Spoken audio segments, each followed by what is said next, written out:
So, welcome to the RTÉ Soccer Podcast. I'm John Kenny. I'm joined by Conan Byrne and Barry Murphy. And a little bit later on, we'll be joined by Shelbourne's Rachel Grain to look at the women's FAI Cup fixtures in Athlone Town in action in the Champions League. But Conan and Barry, we're going to start with the FAI Cup. We'll talk about Shels now in a second, but the one match I suppose that stuck out for me on Friday when I saw Bohemians lose at home to Sligo Rovers.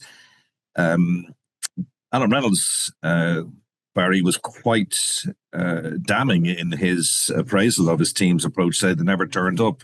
Were you surprised? Yeah, I thought they were really poor on the night.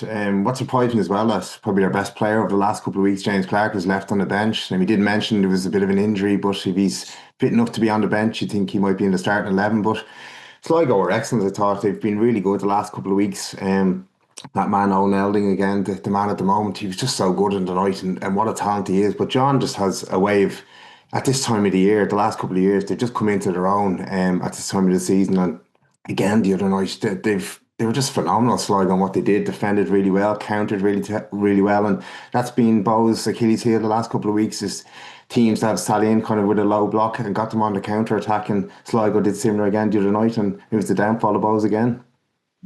Conan, I thought as Barry mentioned there, the counter attacking by Sligo was terrific. Really good ball control, quick, slick passing as well, and even for the goal, it was a beautiful pass and a beautiful finish too for Elding. But they just seem to have found something, I think. Yeah, they've made a couple of good signings. Sebastian Quirk has come in from Accrington. Obviously, they got Kieran Harkin as well from Derry City, which has been a great signing. So that solidifies that midfield. But like you said, that dynamic wing play is really important to Sligo. And like with Will Fitzgerald, who I say a lot, he doesn't score enough goals for a wide man, but what he does do for the team is excellent, and that's why John Russell plays him most weeks. He's an excellent player. And then bringing in Ryan O'Kane on loan as well from Shelbourne was a huge signing for them. And then when you have Owen Elding, like, he loves Dalymount, doesn't he? Two magnificent goals this season. And he's rubbing it in the Bows fans' noses too. Of course he was. Why wouldn't he? But yeah, I'm like, a lot of people would have suggested that perhaps John Russell mightn't last the season, but he's doing a remarkable job down in Sligo. He's been there the last number of years. Budgets wouldn't be as big as other clubs around the country.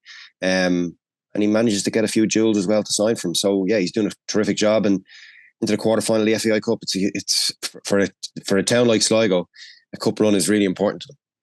Absolutely. Barry, you've got some of the big teams are gone though.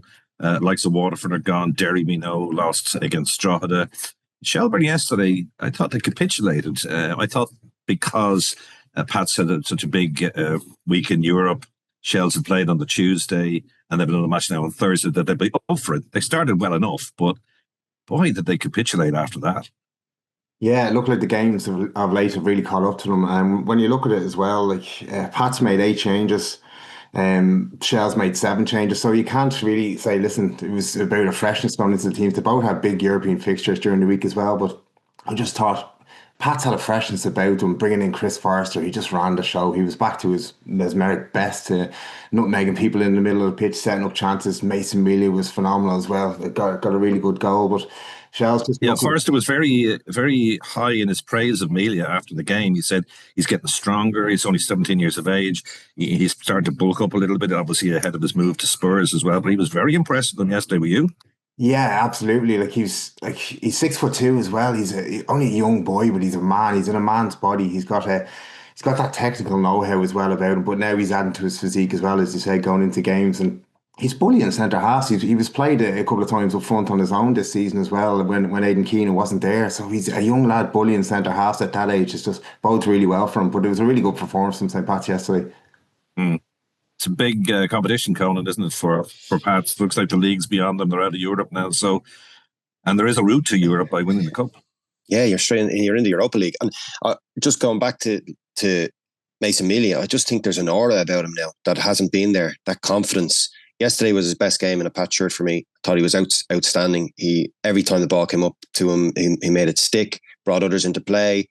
His energy and his goal was just outstanding. Just the way he was fouled initially by Sean Gannon, and in fairness to Paul McLaughlin, he a very good advantage played in that Isn't scenario. It funny, because I was at the game, as you probably noticed as well. A lot of St. Pat's fans were giving Paul McLaughlin the bird during the game, because they were getting frees that they thought they were getting, and in the one moment that he plays advantage, Pat score. Yeah, absolutely. It was an excellent advantage too, because he did notice that Simon Power had the ball and he was 1v1 with Mbang. Now, I was very disappointed with Shell's defence for the goal, especially Mbang. He didn't get tight enough to Simon Power in that scenario, and he played a lovely ball across, and Melia followed his run after being initially fouled by Gannon, and his first touch was outstanding, but his finish across Healy was top drawer as well. So, but it wasn't just that, it was his whole, the 90 minutes he was on the pitch, he was absolutely outstanding. But like you said, John, it's a route now that Pats need. Shels have that kind of carrot with the Conference League coming up against Linfield. Pats don't, and it was really important. They needed that win more than Shels for that reason, that they need Europe this next season. Obviously Shels do too, but they're I think that like maybe just an eye on Linfield on Thursday, and it certainly wasn't the performance. Like even 2-0 down 15 minutes to go, there was no urgency with it in the team at all to try and get a goal back. They did have a couple of chances with Daniel Kelly and Meepo when they came on within a minute of each other. But after that, there was nothing left. There was no options. We'll move on to Shels and Linfield now in a second. But Barry, just to finish up with the Cup, there's a couple of teams in there as well who've made the quarterfinals, and obviously delighted to do so in the likes of Finn Harps. And Kerry FC have made the quarterfinals as well. That's a huge boost for them, beating Cove Ramblers to get to the quarterfinals, isn't it? It's massive, and when you look at the run Cove are on as well, they're doing really well of late. And listen, anyone would love a draw down in Kerry now. If the flights down to Kerry as well would be a nice little trip down to get an away leg down there. But to get to the quarterfinals with the budget they have and the kind of season they've had, it's been up and down with Colin Healy. He's come under a bit of flack of late, but to get that result against a really strong Cove team, it's a really important one for them as well. It can kick them on into the last couple of games of the season as well. But you just look around, it's fairly open, the FAI Cup this week, when you look at who's got knocked out this weekend. And you look at the way the Cup went last season with Drogheda. Is it open to maybe another kind of less fancy team going and doing something really well in the Cup this year? Yeah, poor old Longford, actually. I felt sorry for them yesterday. They put up such a display against Rovers. I know it must change Rovers' side, but you got to give a lot of credit for a team that's third from bottom from the first division. Absolutely. Rovers made 9 changes, but it's not bringing in nine young lads. There's quality riddled throughout that Shamrock Rovers team, and Longford were in it for long spells of the games, and it took 2 Rovers penalties to defeat them in the end. But I thought Longford were excellent, and it's probably listening to Wayne Groves after his interview was brilliant the way he approached it. They didn't just sit back and kind of death by 1,000 cuts. They wanted to go out and really put it up to Rovers, and they did that. I thought they were excellent and probably deserved to go to extra time. That's the FAI Cup anyway. In terms of the men's, we'll be talking to Rachel about the women's in a few moments' time. But obviously, you mentioned it there, Conan. Shels now talked to Joey O'Brien myself after the game about did they have one eye on Linfield, and he said in the dressing rooms, lads, keep your concentration on this game. But you know, with the Conference League match coming up during the week, you could hardly blame the players for thinking perhaps a couple of days ahead, could you? Yeah, it was interesting, his comments after the game, Joey O'Brien, and he said it was his Shell's worst performance since he's taken the role as manager. And I agree. They were really poor. Apart from, like you said earlier on, the first 10 minutes, 10-15 minutes, they were very good. Should have scored. John Martin had a wonderful chance to put them 1-0 up. And Bang hit the bar as well with a header. Mm-hmm. And they were disappointed they didn't take advantage of that early dominance with that overload in midfield. But yeah, I think they'd be disappointed. But like I said, there's no doubt about it that they've one eye on Thursday. It's such a huge opportunity for the football club to go into the group stage of competition. And it's important that all those main players stay fit. Now, I'm not saying that they didn't put their heart and soul into the game yesterday because they want to be 100% fit, but it's just a distraction. And I think it's going to be a phenomenal 2 games. I'm really looking forward to both of them. And the fact that Linfield now have started off their season with a very convincing win over Dungannon, and have a number of games under their belt since the last time they played, it's going to be a different spectacle completely. Barry, the fact that they've played Linfield already, and Colin alluded to there that their season has started, I think Linfield will obviously now feel that they can up their game against Shelbourne on Thursday. Do you think? Yeah, I think so. When you look at it, they've played 7 games since that second leg against Shells. They've had 4 tough European games. They looked physically off it in those first 2 games. They got bullied, I thought, by Shells in those 2 games. That won't happen this time around. And just all the soundings coming out of that dressing room after those first 2 games were that, listen, we did 2 games before that and a couple of friendlies. They look like they hadn't got minutes into the legs. I think that's going to be totally different now. It's not going to help them either that the way Shell celebrated on the pitch. Now, listen, we've all been there. You've got to celebrate. You've got to enjoy these moments. But those are the little things that gets pinned to the wall inside that Linfield. Yeah, a chance for revenge, huh? Absolutely. You need all the fuel you can get as a manager, and that will be pinned to the wall. Remember that happened. Use that as fuel going into the game on Thursday. But I think it's going to be an absolute cracker, and I think it's going to be a lot closer than it was the last time. Yeah. Why do you say that? I just do. I just feel Linfield weren't that far off it technically. I just felt that they were bullied a little bit in terms of physicality, in terms of, as I said, minutes in the legs. Didn't have that. Shells were in their stride. Obviously playing, it was 21 odd games I think they played going into before that first leg against Linfield, and it just showed they ran all over them. I just don't think with 7 games under the belt, as I said, those really tough four European games that Linfield played and came through, I think that was stand them going into this game. And technically, I don't see a massive difference between the two of them at the moment. I think the fitness levels as well, John, of Linfield have improved massively. The form of some of their players, Kieran Offord obviously got a hat-trick against Dungannon, like I talked about earlier on, but he scored an unbelievable goal against Vikinger in the second leg at Windsor Park there last week. So you have players that are in a lot of form, you have the fitness levels right up, and like Barry said, the way the Shelbourne celebrated him on the Windsor Park pitch, they'll remember that too. So it's a completely different game. Can't forget Shamrock Rovers, Barry. Santa Clara. Do you know much about them? Yeah, a good side. When you look throughout their team, like 17 Brazilians in that squad, and that's enough to put fear into anyone, I think, just with the name of a Brazilian footballer. But listen, they've lost their opening 2 games, 5th last season to qualify for this stage. And the thing for Shamrock Rovers is they've won both legs of their ties, Santa Clara. So the games were effectively over going into the second legs. But the way Shamrock Rovers have approached Europe the last couple of years, if they've kept ties alive going in against these big teams, went to Vikinger last year in Iceland, kept the tie alive, 0-0, did the job at home, went to Celje, Albert Rier's team in Slovenia, got beaten 1-0 but kept it alive. And it's similar last week against Balkany, really poor performance away from home, but they have that know-how just to stay in the game because they really do fancy themselves at home. And I think going into this game, Rovers obviously has that momentum now, top of the league into the next round of the FAI Cup. Changes made at the weekend, fresh legs coming in, and they're further into their season. They've only played 2 games and beaten in those 2 games Santa Clara as well. So when you're looking at that, I think they've got a real good chance if they get a decent result in that first leg. Yeah, away from home, do you think that's an advantage?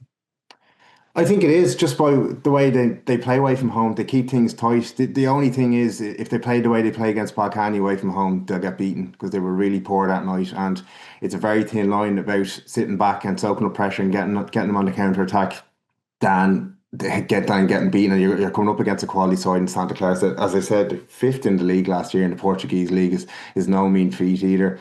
But can they keep it tight over there and bring it back to Tallaght where they'll fancy beating anyone? You look at the results last year in Europe, kept things tight and really good home form. So I do fancy them at home. Conan, I would presume that you would agree the Shamrock Rovers are probably the best equipped to advance. They know what it's like. They've been there last season as well. Do you think they'll get through?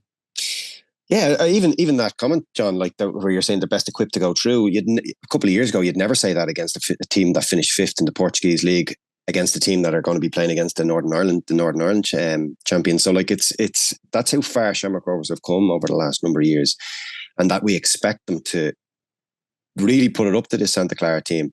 And yeah, Santa Clara are a good side. They finished 5th. They've started the season pretty poorly. But I just love the way like Shamrock Rovers play their games in Europe. They have the know-how now, and going away from home against Balkany and losing 1-0 in the manner that they did, to turn that around comprehensively in the second leg, it gives them so much confidence then going into the Santa Clara. And I agree with Barry, playing away first is so important.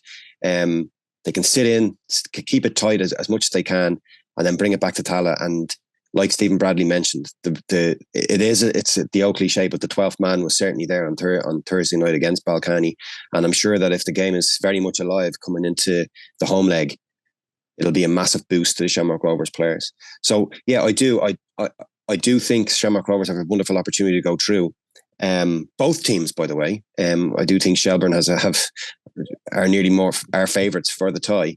I just hope both of them do get through now. Yeah, obviously it's a very good filler for the league. Before we move on to talk quickly about Waterford Sligo, a real 6-pointer next week. Jack Byrne not involved against Balcani, guys. What do you think is going on there? Yeah, it's an interesting one. All soundings coming out were that there was an incident on the pitch before the Derry game. Listen, Conan would know as well, you play 11v11 usually the night before. Starting 11's named, there's 11 bibs on the pitch, and if you're one of those 11 bibs that isn't in the starting 11 the next day, your head is down. You've also got to do set pieces as an opposing player. It nearly rubs salt into the wound of not being involved, and I've no doubt words were exchanged during that period. And when it is like that, you can understand it needs to be addressed by the manager then and there. Usually you'd like it to be in the manager's room or in the dressing room where it's kept behind closed doors, and maybe it's sorted then. But when you do it in front of the players, the manager has to make a point, and he's done that by leaving Jack out of the team. And Jack's got to realise the players he's got around him. Matt Healy's come in this season and probably been a contender for Player of the Year. You've got Gary O'Neill still there, Graham Burke, you've got Danny Mandreo, you've got quality all around him. So he's not going to be that first name on the team sheet anymore. And he's got to understand he's got a place in a really good Shamrock Rovers squad. He's now part of a cog in the squad. He's not going to be the main man anymore. And if you want to be part of Shamrock Rovers, you've got to accept that. And Jack, I think, will probably lick his wounds a little bit and probably think driving home, should I have said that? When the flow pressure's dropped a little bit, he'd probably think, maybe I shouldn't have said that. Can I go back and roll back in it? And I think they do have a good relationship. He brought him back from Limassol when things weren't going well for Jack. So I think it can be repaired, but I think it's going to be a little time out for Jack for the next few weeks, I think. What's your feelings about that, Conan? Yeah, very similar. Like Barry just touched on everything there that I'd probably agree with everything. That 11v11 before the game, it's never nice when you're not in that starting 11 when you're so used to being in it, especially when you're fit and ready to go. And I'm sure there's been conversations had about his fitness, and that I'm sure himself and Stephen Bradley have been talking about it. Yeah, I'm ready to play. And then when you're not named, it's kind of a killer blow. He'd probably say lack of communication. I'm sure that would possibly be a reason. But at the same time, when Shamrock Rovers are playing so well at the moment, they've only lost 2 games in the last since April, I think, Bohemians and Balcani. So apart from those 2 games, they're in such a great run of form. So it's so important that you kind of keep the momentum going, you know. So, but yeah, no, as I said, I agree with Barry, and yeah, Jack will just need to lick his wounds and get going again. Finally, as I said, back to league action next week, and I suppose with the games being moved because of European competitions, the big focus is Waterford Sligo on Friday night, Barry. That's a huge game for both sides, isn't it? Yeah, it really is. You look at Sligo, boy, going in after that result in the Cup as well. John, as we said before, has just done such a brilliant job over the last couple of seasons. When you look at the players they've lost, in losing Ed McGinty, Max Matter, all these quality players over the last couple of seasons, and he's had to rejuvenate and evolve that team every season, and to do what he's doing this season again, would you have given him this position, you probably would have snapped your hand off going in and to start the season to be where they are at the moment, and the chance to really pull ahead and catch Waterford now and pull away from Cork City, who are a little bit resurgent at the moment as well. A couple of good results, an FAI Cup at the weekend as well. So for Waterford, if you get the win, you probably think that's them secured for next season. So it's going to be a really intriguing tie. Conan? Yeah, like it's such a big game, but you can't forget about Galway either. Like they're without a win in 7 in the league too, and like there's only 8 points between Sligo and Waterford, but then in between that, then there's Galway. So yeah, a couple of weeks ago, you would have suggested that it was a Cork Sligo head to head for that promotion playoff, but Sligo or Waterford and Galway have now kind of come into the fray as well. So it makes it interesting, John. You know, it's really important that, like, with the league, with Shamrock Rovers being 10 points clear at the top, you're kind of thinking that they're going to push on now, and with teams below them not being consistent enough to win every week, that you need somewhere to have a look at the league table every Friday. And I think this is an area where it's going to be very interesting right to the end of the season. And right now, you couldn't pick who's going to end up bottom, never mind in the playoff. All right, Barry, thank you for joining us, and also Conan Byrne as well. The soccer podcast continues in a moment. We'll be talking ladies and women's football with Rachel Graham in a few moments' time. Well, now joined by Rachel Graham. Rachel, how you doing? Obviously, disappointment for you and Shelbourne on Friday night. Let's talk about the Women's FAI Cup then. Big wins for Bohemians. I suppose that was to be expected against Newburystown. Athlone-Town squeaked past Peamount. Three to beat DLR ways. But your match on Friday, Shamrock Rovers beating Shelbourne by 2-1. So the holders yourselves are out. You must be disappointed, are you? Yeah, look, hugely disappointed. Obviously, like we've been there the last number of cup finals, so it's always the kind of best day out. It's the one where, it's all televised. It's the nicest day. It's a big occasion. There's a big crowd. So look, we're obviously hugely disappointed not to be there.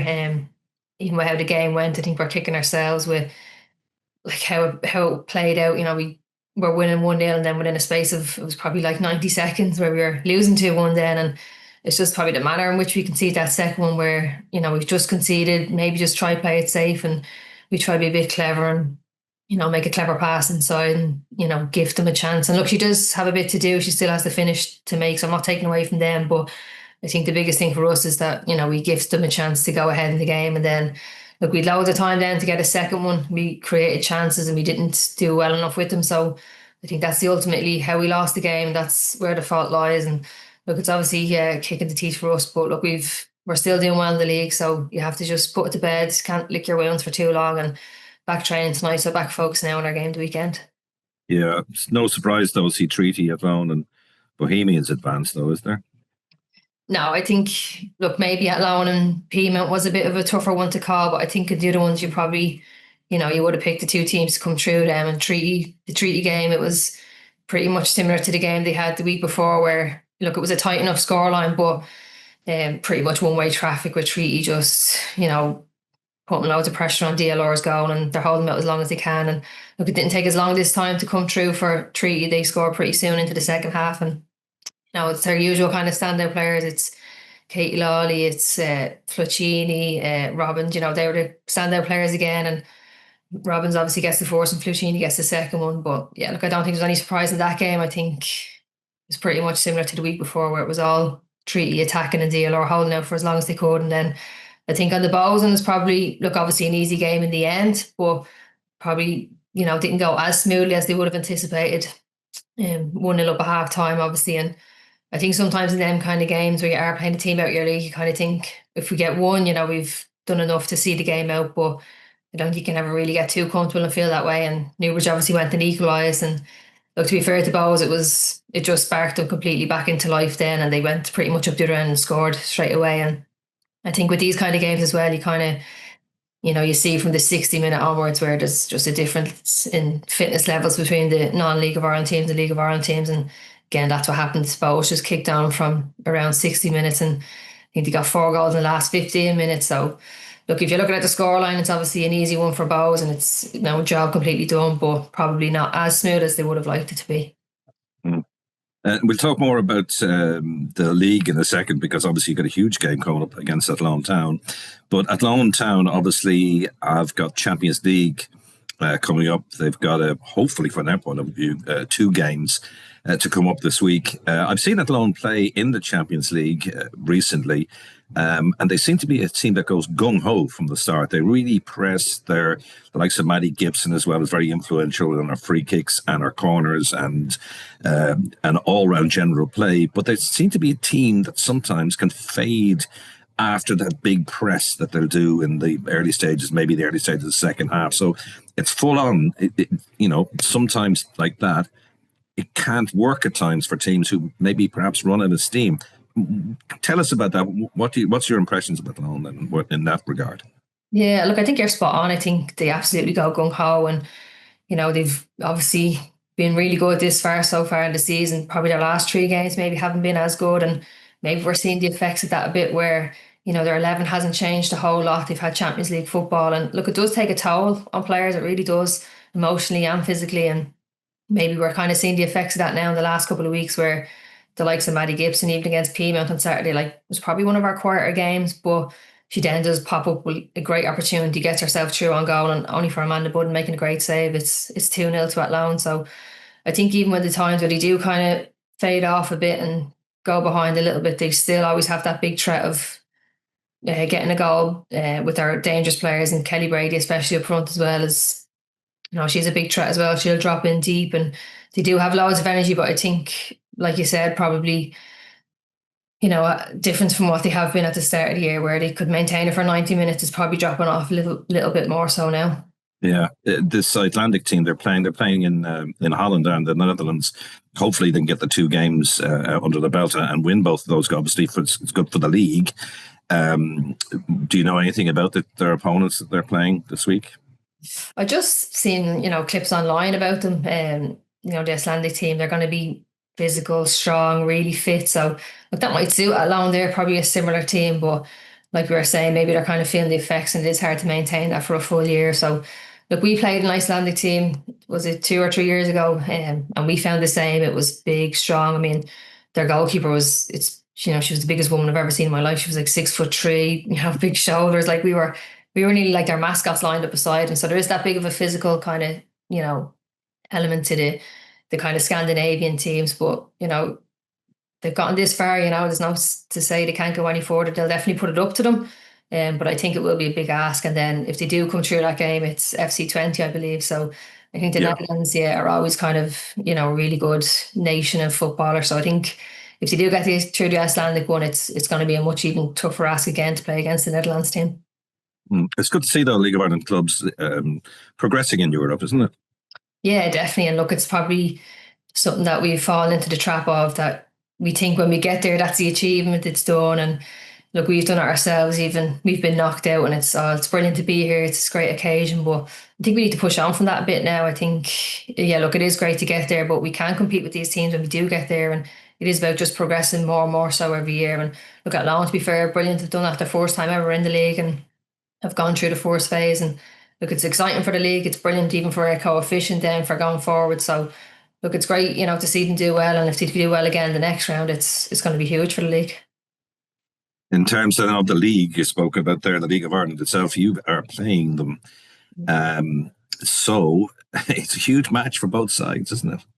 Yeah, look, it's always a big match as well, but especially because it's getting later in the season, games start to run out, and look, we're obviously 2 points ahead. So I think going in, we're in probably a better position to them, where it's you obviously want to win it, but it's a case of don't lose. But look, I don't think either team will go in thinking that way. We're both going in to win it, and look, we've met each other once already in the league, but that feels like a long time ago now in the President's Cup, and even both of our 11s look a bit different now. So don't know if you can read too much into that, but look, it's a huge game for us, and we're off the back of a bad defeat or a disappointing result in the cup, being knocked out, and their league form hasn't been great. So we're probably meeting each other. Maybe we're not at our best as well. So I think it'd be an interesting one. I think these kind of games are decided on. It's usually like one moment in the game that decides it. So I just think you need to be at your best for the 90 minutes. No sloppiness. Don't give them any chances like we've done in the past. So I think, look, it's huge. It's obviously tough to go there. Playing on National is a little bit different. Different time of day that we're used to playing with. So it'll obviously, you have a few factors going against you. But I think once the first whistle goes, all that kind of goes out of your mind. And it's a huge rivalry that we've built up for the last 2 years. So it should be a good game, I hope, anyway. Yeah. With a 2-point advantage, a win for you would put you 5 clear. That would be a huge tonic for you, wouldn't it? Yeah, definitely. Especially, after the last disappointing of the last weekend, we were kind of saying, look, if you win the league, all that's forgotten.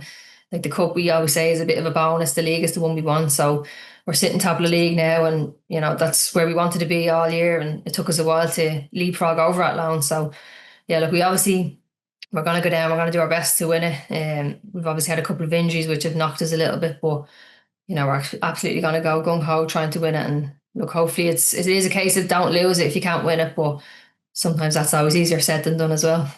Yeah, of course, there is that carrot of Champions League sitting in the background as well. It's obviously something you'd like to get back to, I'd say. Maybe looking a little bit endlessly at Athlone, the little run they've had in terms of the Champions League. As you say, sometimes it's you get there, you think that's that. But at least they've put a couple of games together where they've won, and they've now got this Champions League, hopefully doubleheader this week. So I was to say it's a good tonic for the league, but it's obviously something you'd like to get back to yourselves. Yeah, look, and obviously, you're watching Athlone, you're kind of happy for them, happy for the league, but there is always that bit of, that should have been us or that could have been us. And, we've never got past the fourth stage in the new format we did previously with Rahini. We got to the last 32, but the format has all changed now, so we've never got past the fourth stage. And yeah, like it is obviously that bit of jealousy. It is hard, and it obviously is. You want to be you, especially I think the fact that it was in Athlone in their home stadium, and like we'd love nothing more to be playing in a Champions League game in Talca Park. It'd be brilliant for us. So, but it does add that little bit of hurt and that little bit of extra motivation to push us on this year. And look, we've always been up there. We've always been challenging. Usually goes down to the last day or the second last day. So I don't see it being any different this year. And I know it's the cliche, but you go one game at a time and you just focus on winning your own games and let everyone else in the background do their own thing. A couple of things you wanted to talk about there. Jessica Zhu, back to play in a pre-season friendly after her ACL injury. Good to have her back, isn't it? Oh, she's huge to have back. And, she's one of them that I think of all the players that I've played, but I think she's the one that she absolutely just loves football. She does, loves coming train. She is one of them that plays with a smile on her face, just absolutely loves football. So for her to do 2 ACL injuries is a really tough, thing for her to have to watch on for 2 years. So I think for her personally, it's obviously huge for her to go back. And I don't know if you've seen the clips of her coming, on as a sub, and she had a big grin on her face and she was trying not to smile. And, that's just what it means. When you can even see her teammates at the end, how much it meant to her. And I think that's always a good tell of, a character of a player around a squad, where how happy your teammates are for you when you do get your achievements. But look, I think even for us, as Ireland, to have her back, I think if she can stay fit now, injury free, and get to her potential, she's going to be one of the best players we've ever produced. And she was showing that before she got injured. She is going to be a special player, and someone that we've missed since she has been injured. So look, I'm not sure if, by the time the Belgium games comes around, I think it's probably about 10 weeks away now at this stage, whether she's going to be, full 90 minutes fit, I'm not sure. But I'd love to see her play some part in that. And she is a huge player for us. And our right side has been a bit of a, not weak, but we're kind of making up players where, we makeshift right back, and maybe Jess could do that. Or if we do have Jamie Finn back, we can be a lot more better down that right hand side if we get 2 of them back.